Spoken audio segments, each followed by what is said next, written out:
আসসালামু আলাইকুম রহমতুল্লাহ বারাকাতু। আমি তোফায়েল আহমেদ সবুজ, কুয়েত প্রবাসী। আলহামদুলিল্লাহ, আপনাদের সকলের দোয়ায় আলহামদুলিল্লাহ ভালো আছি। আপনারা কেমন আছেন?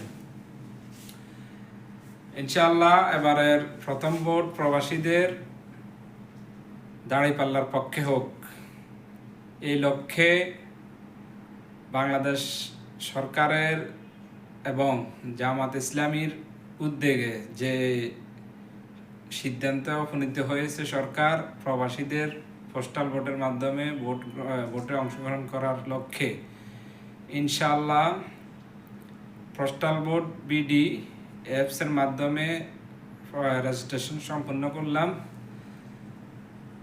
আপনারা করছেন তো সবাই? ইনশাআল্লাহ সবাই করে নেবেন। প্রবাসীদের প্রথম ভোট দাঁড়িপাল্লার পক্ষে হোক, এই স্লোগানকে সামনে রেখে বাংলাদেশ জামাতে ইসলামীর দেশ গড়ার লক্ষ্যে সৎ লোকের শাসন চাই, আল্লাহর আইন চাই, সৎ লোকের শাসন চাই, এই স্লোগানকে সামনে রেখে ইনশাআল্লাহ সবাই বাংলাদেশ জামায়াতে ইসলামীর পক্ষে, বাংলাদেশ জামায়াতে ইসলামীর যে প্রার্থী দেবে বা যে দলের প্রার্থীকে সমর্থন করবে, সবাই ইনশাআল্লাহ ওই প্রার্থীর পক্ষে প্রচারণা করুন, কাজকর্ম করুন, প্রার্থীকে এগিয়ে নেওয়ার চেষ্টা করুন।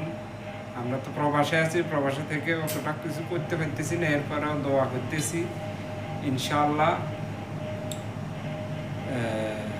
পোস্টাল বিডি অ্যাপসের মাধ্যমে ইনশাআল্লাহ সব কিছু সম্পূর্ণ হয়েছে। আল্লাহ যদি কবুল করে দাঁড়িপাল্লা ভোট দিব ইনশাআল্লাহ। আপনারা সবাই দিবেন তো? আসসালামু আলাইকুম। নৌকা দানের শীষ, সব দেখা, নাঙ্গল দেখা শেষ, ইনশাআল্লাহ দাঁড়িপাল্লার বাংলাদেশ। আসসালামু আলাইকুম রহমতুল্লাহ বারাকাতুহু।